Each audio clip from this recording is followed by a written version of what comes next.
মাঠে বয়স যে কারো কারো জন্য কেবলই একটি সংখ্যা তা আবারও প্রমাণ করলেন ক্রিস্টিয়ানো রোনালদো। ২০২৫ সালে বিশ্বের সর্বোচ্চ পারিশ্রমিক পাওয়া অ্যাথলেটদের তালিকায় শীর্ষস্থান ধরে রেখেছেন এই পর্তুগিজ তারকা। আয়ের অঙ্কে চিরপ্রতিদ্বন্দ্বী লিওনেল মেসিকেও অনেক পেছনে ফেলেছেন তিনি। $260 মিলিয়ন আয় করা রোনালদোর তুলনায় মেসি আয় করেছেন ঠিক অর্ধেক।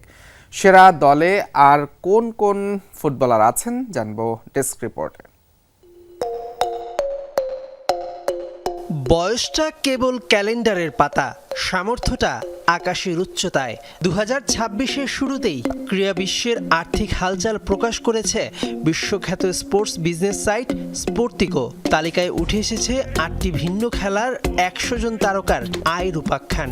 এই তালিকায় সবার শীর্ষে আবারও সেই পরিচিত নাম ক্রিস্টিয়ানো রোনালদো। রোনালদো যেন মুদ্রার সিংহাসনেও এক অবিনশ্বর সম্রাট।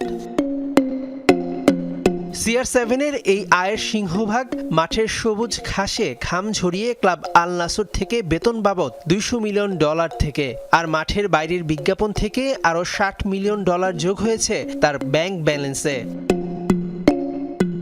সবাইকে অবাক করে লিওনেল মেসিকে টপকে তালিকার 2-এ মেক্সিকান বক্সার ক্যানেলো আলভারেজ। কেবল রিংয়ে নামার জন্যই তিনি $35 থেকে $50 মিলিয়ন নিশ্চিত করেন। মেক্সিকোতে তার নিজস্ব গ্যাস স্টেশন ক্যানেলো এনার্জি বর্তমানে 100টির বেশি স্টেশনে ছড়িয়ে তার আয়ের উৎস বাড়িয়েছে। ইন্টার মিয়ামি তারকা লিওনেল মেসি আছেন 3য় স্থানে, তবে রোনালদোর সাথে তার আয়ের ব্যবধান আকাশ পাতাল।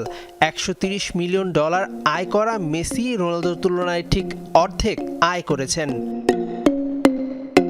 ফুটবলারদের মধ্যে শীর্ষ 10-এ জায়গা করে নিয়েছেন আরও একজন।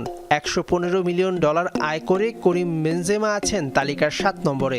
এছাড়া কিলিয়ান এমবাপ্পে $95 মিলিয়ন নিয়ে আছেন 12 নম্বরে, আর আর্লিং হ্যালান্ড $77.9 মিলিয়ন আয় করে 18তম অবস্থানে। সব মিলিয়ে 8টি ভিন্ন খেলার তারকাদের নিয়ে গড়া এই তালিকার শীর্ষ 100 জনের মোট আয় $6 বিলিয়ন ছাড়িয়েছে। তবে রাজত্বটা যে এখনও সেই CR7-এরই। রাজপথ পাল্টায় ঠিকই, কিন্তু রাজা সেই একজনই। মেহেদি নাইম, যমুনা স্পোর্টস।